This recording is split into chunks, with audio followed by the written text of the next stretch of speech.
मित्रों नमस्कार। NCERT classes के ऑनलाइन प्लेटफॉर्म पर आपका स्वागत है, अभिनंदन है।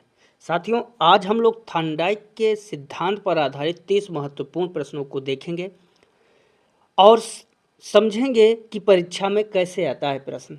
ये आपके बिहार परीक्षा के लिए, टीईटी परीक्षा के लिए बहुत ही महत्वपूर्ण प्रश्न है। हर साल यहाँ से सवाल आने ही आने होते हैं और वो सवाल आपको इस वीडियो में ही मिल जाएंगे। तो चलिए शुरू करते हैं। नए भाई बहन चैनल को जरूर सब्सक्राइब कर लीजिए।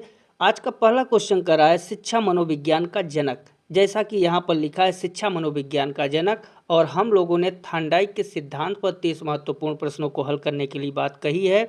तो शिक्षा मनोविज्ञान के जनक के रूप में हम किसे मानते हैं, जानते हैं? स्किनर आपका गलत हो जाएगा, थार्नडाइक आपका सही उत्तर हो जाएगा। थार्नडाइक महोदय जो है शिक्षा मनोविज्ञान के जनक के रूप में भी जाने जाते हैं। नेक्स्ट क्वेश्चन,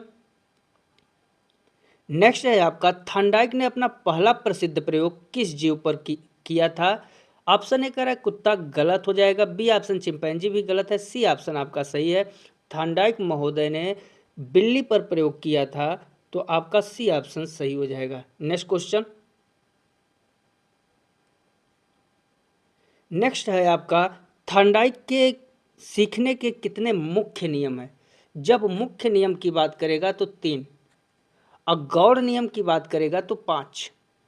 तो कौन सा ऑप्शन सही होगा? ए ऑप्शन 2 है, गलत है। बी ऑप्शन आपका सही हो जाएगा। 3 कौन कौन से? एक को हम लोग कहते हैं तत्परता का नियम, दूसरे को कहते हैं प्रभाव का नियम, और तीसरे को कहते हैं अभ्यास का नियम। तो थार्नडाइक महोदय ने 3 मुख्य नियम दिए थे सीखने के। एक को हम लोग क्या कहते हैं? अभ्यास, दूसरा तत्परता, और तीसरा आपका प्रभाव। ठीक है, इतना समझ में आया? तत्परता क्या होता है, प्रभाव क्या होता है, अभ्यास क्या होता है, इसको हम लोग थोड़ा थोड़ा जान लें। देखिए, अभ्यास का नियम क्या कहता है? अभ्यास का नियम कहता है कि अगर कोई कार्य आप बार बार अभ्यास कर रहे हैं, बार बार दोहरा रहे हैं, अभ्यास का नियम। अभ्यास का मतलब ही होता है क्या? दोहराना। तो आप एक कीवर्ड याद रखिए, दोहराना।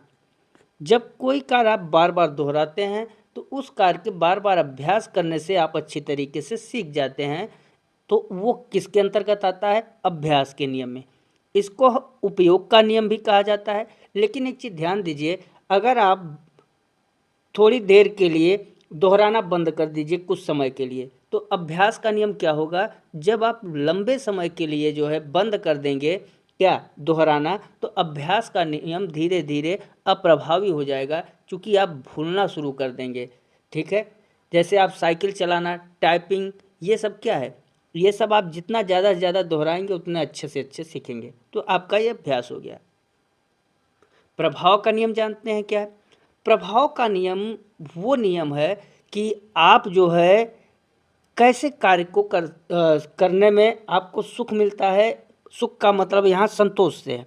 संतोष मिलता है कि असंतोष? अगर आप समझिए यहाँ पर प्रभाव, प्रभाव में देखिए, अगर मैं आपको किसी कार्य के लिए क्या दूं? पुरस्कार। मैंने क्या दिया? पुरस्कार। अगर मैं पुरस्कार दे रहा हूँ किसी कार्य के लिए, तो ए मान लीजिए कोई व्यक्ति है, इसको मैंने पुरस्कार दिया, तो जिस कार्य के लिए ए को पुरस्कार दिया है, क्या वो बार बार उस कार्य को करेगा कि नहीं करेगा? बिल्कुल करेगा, क्योंकि उसे पता है कि अगर मैं ये कार्य करूँगा तो मुझे पुरस्कार या प्रशंसा मिलेगा। लेकिन आप बताइए कि मैं उसी कार्य को अगर पुरस्कार न दे के दंड दूँ, तो ए वो कार्य करेगा कि नहीं करेगा? तो नहीं करेगा। क्यों? क्योंकि पता है कि अगर मैं ये कार्य करूँगा तो मुझे दंड मिलेगा। इसलिए प्रभाव का नियम अगर ये कहता है कि परिणाम अगर सुखद है, संतोषजनक है, पुरस्कार या प्रशंसा मिल रहा है, तो व्यक्ति, बच्चा बार बार कार्य को दोहराएगा। लेकिन उसी कार्य में उसको दंड मिल रहा है या परिणाम दुखद मिल रहा है, कष्टकारी मिल रहा है, तो वो क्या करेगा? भविष्य में वो कार्य नहीं करेगा। ये आपका प्रभाव का नियम कहता है। तत्परता का नियम क्या कहता है? तत्परता का नियम कहता है आपका कि किसी कार्य को, तत्परता का नियम देख लें हम लोग।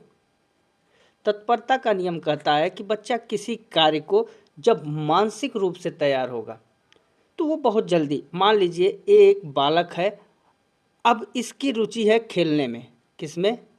खेलने में। और मैं इस बच्चे को दे दूं बुक। दो चीज़ें हमने यहाँ पे रख दिया।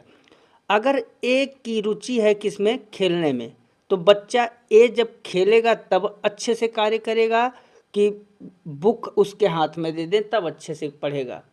तो आप कह रहे हैं कि चूंकि रुचि उसकी है क्या? खेलने में, तो जब वो खेलेगा तब अच्छा कार्य करेगा। बिल्कुल, तत्परता का नियम भी यही कहता है कि अगर बच्चे को सीखना है कोई कार्य, तो उसे शारीरिक के साथ साथ मानसिक रूप से भी तैयार होना चाहिए। और आपका मानसिक रूप से तैयार होना ही क्या है? आपकी रुचि है। ठीक है, जिस कार्य में बच्चा शारीरिक के साथ साथ मानसिक रूप से तैयार होगा, वो कार्य बच्चा बहुत जल्दी, बहुत तत्पर मतलब तुरंत रेडी रहेगा, वो बहुत जल्दी सीख जाएगा। लेकिन जिसमें रुचि नहीं रहेगी, वो उसको सीखने में क्या होगी? बाधा आएगी। जैसे यहाँ पर आपको हमने बुक और खेलने में उदाहरण के रूप में बताया। तो प्रश्न समझ में आया? थार्नडाइक के मुख्य कितने नियम हैं सीखने के? 3 नियम हैं। बी ऑप्शन आपका सही हो जाएगा। कौन कौन से, वो हम लोगों ने चर्चा कर लिया। नेक्स्ट क्वेश्चन यहाँ पर दे रखा है, तत्परता का नियम किसने दिया? आपका वाटसन गलत हो जाएगा, बी ऑप्शन सही हो जाएगा थार्नडाइक। सी और डी भी आपका गलत है। नेक्स्ट क्वेश्चन है आपका, बिल्ली के सामने थार्नडाइक ने लक्ष्य के रूप में क्या रखा था? समझिए, ए ऑप्शन रोटी कह रहा है, गलत। बी ऑप्शन दूध कह रहा है, गलत। सी ऑप्शन आपका मृत मछली सही हो जाएगा। समझिए कि थार्नडाइक ने क्या कंडीशन रखा था।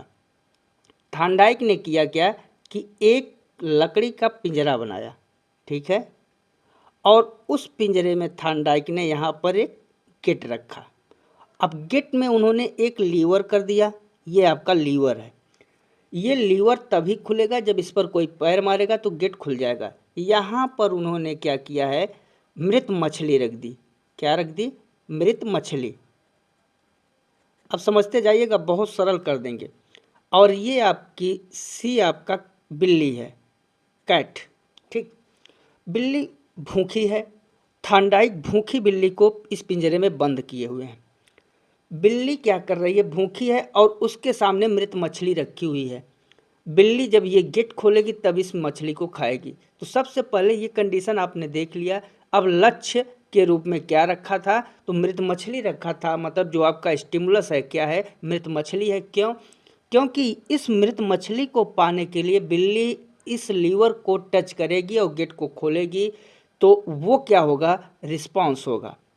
स्टिमुलस आपका लक्ष्य, उद्दीपक आपका मृत मछली है। चूंकि बिल्ली को भूख लगी है और उसके सामने उद्दीपक रखा हुआ है, तो वो रिस्पॉन्स करेगी। क्यों करेगी?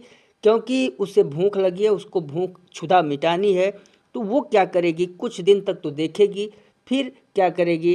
ट्राई करेगी लीवर को। जैसे लीवर को टच करती है बिल्ली, आपका गेट खुल जाता है और वो मछली को खा लेती है।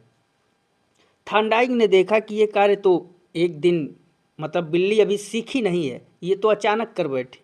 तो ये चीज़ फिर उन्होंने किया, ऐसे 20-25 बार किए। बिल्ली को समझ में आ गया कि जब मैं लीवर को टच करूंगी तो ही गेट खुलेगा और मैं अपने उद्दीपक को, अपने लक्ष्य को प्राप्त कर लूँगी। तो ये चीज़ बिल्ली को सिखाना था थार्नडाइक को, और उन्होंने इसी को एक अलग नाम दिया। चूँकि लक्ष्य उद्दीपक आपका यस स्टिमुलस है, बिल्ली बार बार जो पैर से लीवर को टच करके गेट को खोल रही है, अनुक्रिया कर रही है, रिस्पॉन्स कर रही है, तो आर है। इसलिए इसको एसआर थ्योरी भी कहा जाता है। समझ में आ गया? नेक्स्ट क्वेश्चन, सीखने के उद्दीपक अनुक्रिया एसआर थ्योरी के प्रतिपादक कौन है? ए कह रहा है पावलोव, गलत है। बी स्किनर भी गलत हो जाएगा। सी थार्नडाइक। अभी हम लोगों ने समझा क्यों एसआर थ्योरी कहते हैं। C option is the right answer. Next question, Thorndike के अनुसार सीखने का प्राथमिक नियम कौन सा नहीं है? देखिए यहाँ नहीं की बात कर रहा है। आपको पता है कि सीखने के मुख्य प्राथमिक नियम 3 ही हैं। वो आपका अभ्यास का नियम है, प्रभाव का नियम है, तत्परता का नियम है। ये तीनों आपके किसके अंतर्गत आते हैं? प्राथमिक नियम के अंतर्गत आते हैं। लेकिन यहाँ पर नहीं पूछा है, तो बहु अनुक्रिया का नियम, डी ऑप्शन आपका सही हो जाएगा। ये प्राथमिक नहीं है, सेकेंडरी रूल है, आपका गौड़ नियम है। इसलिए D option is the right answer. Next question क्या कह रहा है? करके सीखना किस नियम पर आधारित है? अब करके सीखने का मतलब है कि आप किसी कार्य को बार बार करेंगे। मान लीजिए एक बच्चा है और इस कार्य को बार बार कर रहा है, तो करके सीखना का मतलब क्या हुआ? आप उस कार्य को दोहरा रहे हैं, दोहराना हुआ। और दोहराना किसके अंतर्गत आता है? दोहराने का मतलब आप अभ्यास कर रहे हैं। कौन सा? फर्स्ट ऑप्शन ही आपका सही हो जाएगा। ठीक है।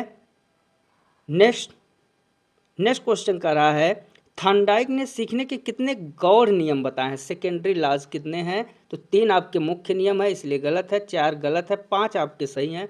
5 नियम हैं गौड़ नियम। कौन कौन से? एक को हम लोग बहुवचन क्रिया थ्योरी कहते हैं, दूसरे को मानसिक स्थिति, तीसरे को आंशिक क्रिया और चौथे को आत्मीकरण, पांचवें को साहचर्य परिवर्तन। तो ये 5 गौड़ नियम हैं थॉर्नडाइक के। कौन कौन से? बहुवचन क्रिया, उसके बाद मानसिक स्थिति, थर्ड आंशिक क्रिया, 4 आत्मीकरण और 5 साहचर्य परिवर्तन। नेक्स्ट, पुरस्कार और दंड का प्रभाव सीखने के किस नियम पर संबंधित है? देखिए, प्रभाव, इस प्रभाव में 2 कंडीशन हैं। एक में आपको प्रशंसा या पुरस्कार, और दूसरे में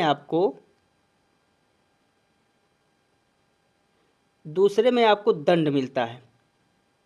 तो किस पर आधारित नियम है? अभी हम लोगों ने चर्चा किया, किस पर आधारित है? दंड।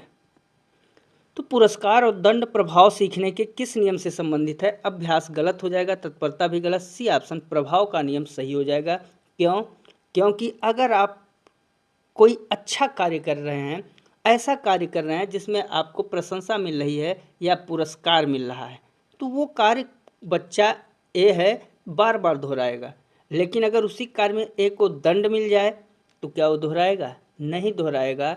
इसलिए प्रभाव का नियम कहते हैं। कौन सा? सी ऑप्शन सही हो जाएगा। नेक्स्ट क्वेश्चन, थॉर्नडाइक किस देश के मनोवैज्ञानिक थे? तो थॉर्नडाइक एक अमेरिकी मनोवैज्ञानिक थे। कौन सा? आपका रूस। ए ऑप्शन कर रहा है, B Germany, C option is the right answer. वो रूस के मनोवैज्ञानिक थे और उन्होंने जो है कोलंबिया विश्वविद्यालय के टीचर्स कॉलेज में अपना अधिकांश समय बिताया हुआ है। तो कौन सा? C option is the right answer. Next question, animal intelligence पुस्तक के लेखक कौन है? ये थॉर्नडाइक की पहली पुस्तक है। कौन सा? Animal intelligence. कोहलर गलत हो जाएगा, B option is the right answer. Skinner और गेस्टाल्ट भी गलत हो जाएगा।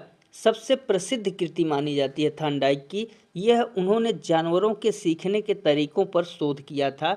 इस पुस्तक में वही सब लिखा हुआ है। नेक्स्ट क्वेश्चन, मानसिक तैयारी का नियम किसे कहा जाता है? अभी हम लोगों ने चर्चा किया, किसमें? तत्परता के नियम में। प्रभाव, पुरस्कार, दंड, अभ्यास, बार बार दोहराना। C option is the right answer. तत्परता के नियम में चर्चा किया कि अगर कोई भी बच्चा किसी कार्य में रुचि लेगा तो उसे शारीरिक और मानसिक रूप से कार्य को करने होंगे तो जल्दी कार्य को कर लेगा। यही तत्पर, रेडी, कार्य को करने में रेडी होगा तो तत्पर होगा, तो उसके लिए शारीरिक और मानसिक तैयारी का होना जरूरी है। लेकिन अगर नहीं कर पाता तब जो है वो गलत हो जाएगा। क्योंकि आप इंटरेस्ट ले रहे हैं किसी कार्य को करने में, रुचि ले रहे हैं, मानसिक रूप से तैयार हैं, शारीरिक रूप से तैयार हैं, तो वो कार्य बहुत जल्दी कर ले जाएंगे। नेक्स्ट क्वेश्चन, किसी कार्य को बार बार दोहराने से वह सुदृढ़ हो जाता है। सुदृढ़ का मतलब माइंड में स्थित हो जाता है। यह थॉर्नडाइक का कौन सा नियम है? अगर आपने कार्य को बार बार दोहराया तो आपका वो क्या होगा? धीरे धीरे स्थित हो जाएगा। इसी को हम लोग क्या कहते हैं? अभ्यास का नियम कहते हैं। ध्यान दीजिएगा, अभ्यास के नियम को उपयोग का नियम भी कहा जाता है, इसलिए आपका ए ऑप्शन सही हो जाएगा। ठीक है। नेक्स्ट क्वेश्चन,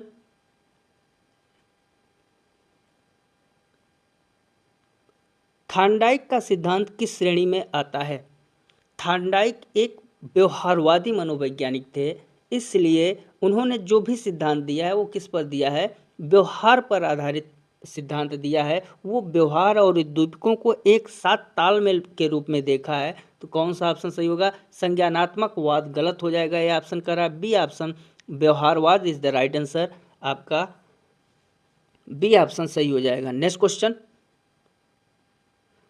बुद्धि का बहुकारक सिद्धांत किसने दिया? देखिए, जब बहुकारक की बात होगा तो बहुकारक का मतलब ही है एक से अधिक कारक। थॉर्नडाइक का भी यही मानना था कि बुद्धि कोई तत्व नहीं है, बल्कि यह कई कारकों से, स्वतंत्र कारकों से मिलकर बनी हुई है। तो कौन सा सही होगा? बहुकारक सिद्धांत कौन दिए? थॉर्नडाइक ने दिया था।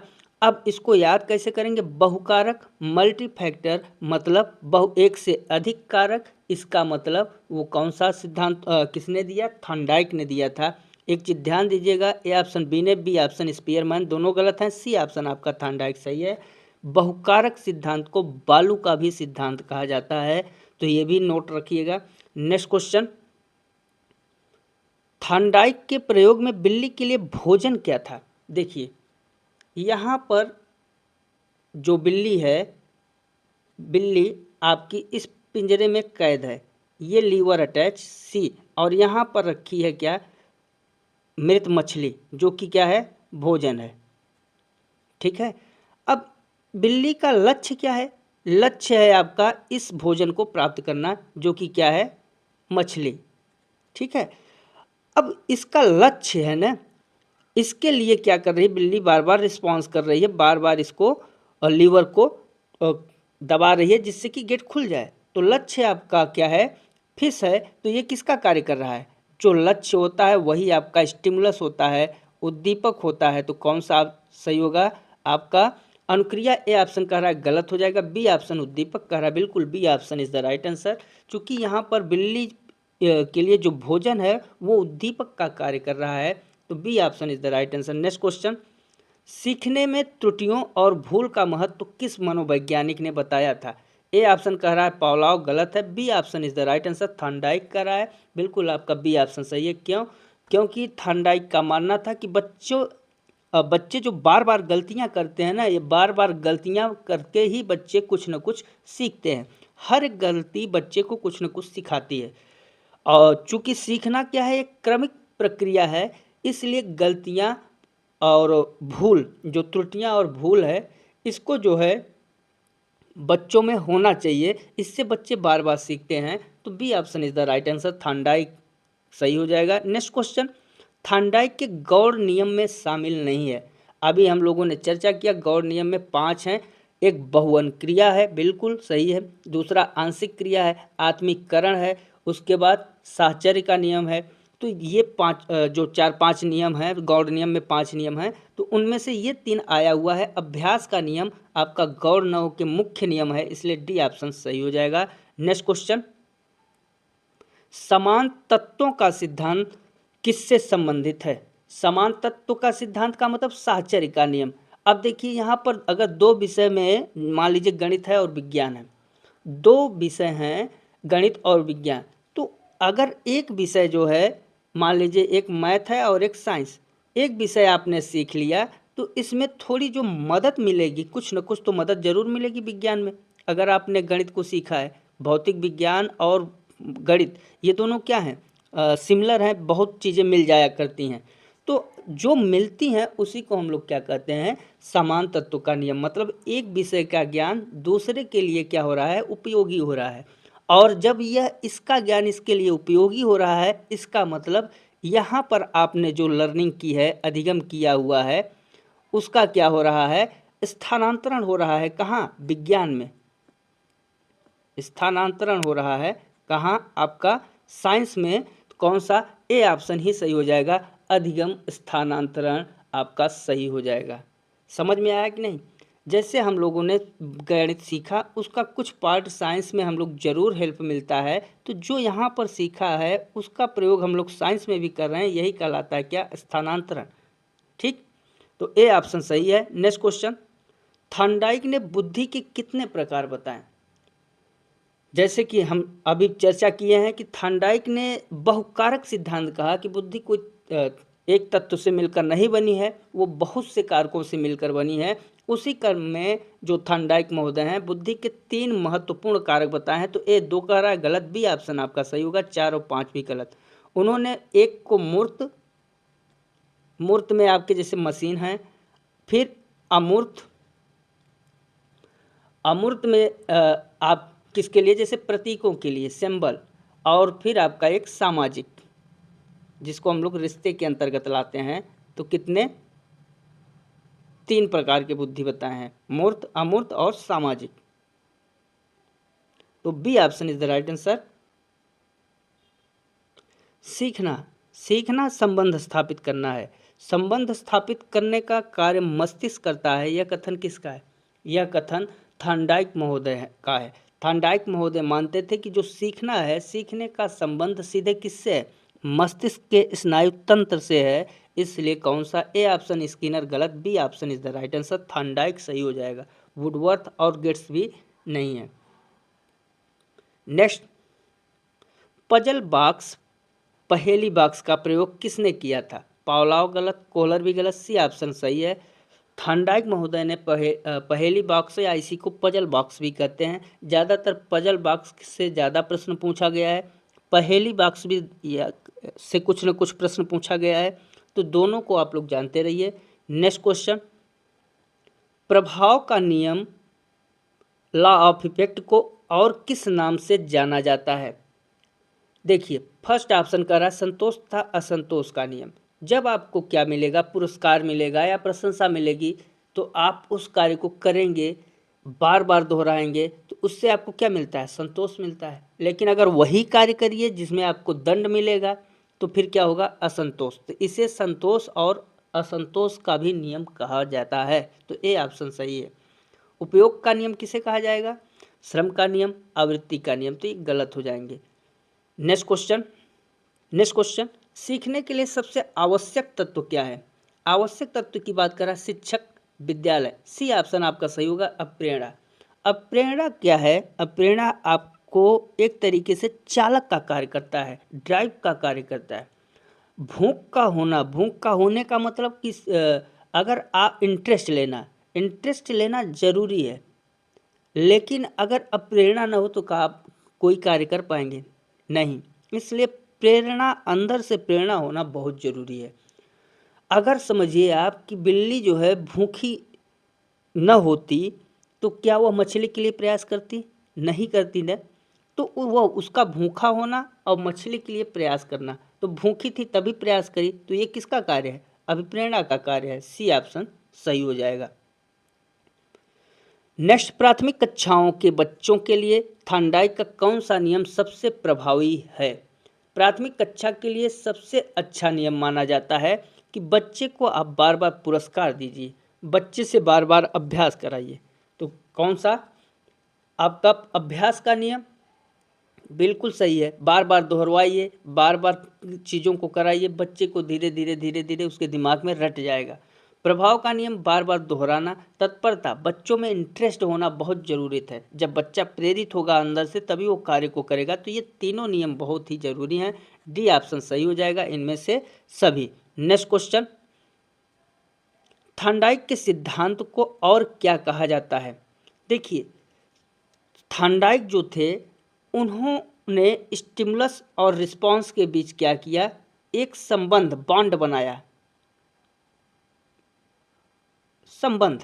तो ये जो संबंध उन्होंने बनाया है, इसलिए इसको एसआर बॉन्ड भी कहा जाता है, इसको संबंधवाद भी कहा जाता है, बंधन का भी सिद्धांत कहा जाता है, हर्ष मतलब संतोष, सुखी, दुख मतलब असंतोष का सिद्धांत भी कहा जाता है। तो इसे इन तीनों नाम से भी जाना जाता है। कौन सा? डी ऑप्शन, उपरोक्त सभी सही हो जाएगा। नेक्स्ट क्वेश्चन, गणित और विज्ञान सीखने के लिए कौन सा सिद्धांत उपयोगी है? सूच का सिद्धांत नहीं, प्रयत्न एवं भूल का सिद्धांत सबसे ज़्यादा जरूरी है। क्योंकि गणित में क्या है कि आप बार बार चीज़ों को करते हैं और भूलते हैं। तो जो आपने बार बार चीज़ों को किया मतलब प्रयत्न किया, और जो भूल जाते हैं वो एक मानवीय गुण है। तो सबसे ज़्यादा जरूरी क्या है? प्रयत्न एवं भूल का सिद्धांत। बी ऑप्शन सही हो जाएगा। नेक्स्ट क्वेश्चन, साहचर्य परिवर्तन का नियम थॉर्नडाइक का कैसा नियम है? साहचर्य परिवर्तन का नियम जो है थॉर्नडाइक का गौड़ नियम के अंतर्गत आता है। तो मुख्य नियम गलत है, option B option is the right answer, गौड़ नियम। ठीक, सी दोनों कह रहा है गलत है, डी भी आपका गलत हो जाएगा। देखिए, ये साहचर्य परिवर्तन का नियम क्या बताता है कि अगर आपने कोई भी परिस्थिति में क्रिया को सीखा है तो अनुक्रिया को धीरे धीरे परिस्थिति के साथ जोड़ दिया जाता है या जोड़ा जा सकता है, यही कहता है साहचर्य परिवर्तन। नेक्स्ट, मंद बुद्धि वाले बालकों के लिए कौन सा अधिगम सिद्धांत सर्वोत्तम है? यहाँ किसका अधिगम सिद्धांत सर्वोत्तम है, ऐसा प्रश्न होना चाहिए। क्योंकि बार बार जो थांडाई का सिद्धांत है वो बार बार अभ्यास पर जोर देता है, इसलिए जो मंद बुद्धि के बालक हैं इन्हें कोई चीज़ एक बार में नहीं समझ में आती है, उसी चीज़ को बार बार क्या करना पड़ता है, दोहराना पड़ता है, रिपीट करना पड़ता है। तो कौन सा सिद्धांत सबसे ज़्यादा उपयोगी होगा मंद बुद्धि वाले बालकों के लिए? तो थांडाइक के अभ्यास का सिद्धांत, थांडाइक बार बार जो चीज़ों को जोर देते हैं, दोहराने के लिए जोर देते हैं, तो अभ्यास का सिद्धांत सबसे महत्वपूर्ण है। तो A option is the right answer. साथियों, ये थांडाइक के 30 महत्वपूर्ण प्रश्न थे और उनका सिद्धांत था। इसके बाहर थांडाइक के प्रश्न आपके परीक्षा में आ ही नहीं सकते, चाहे वो बिहार का हो, चाहे कोई भी टीईटी एग्जाम हो, यूपी, गुजरात, एमपी, उत्तराखंड, कहीं का भी हो, इसके बाहर थांडाइक से नहीं आएगा। हर साल थांडाइक से 2 से 3 नंबर का पूछा जाता है। तो पूरा वीडियो ज़रूर देखिए, स्कोर को कमेंट में ज़रूर बताइए। आज बस इतना ही, मिलते हैं अगले वीडियो में, तब तक के लिए नमस्कार। जय हिंद, जय भारत, वंदे मातरम।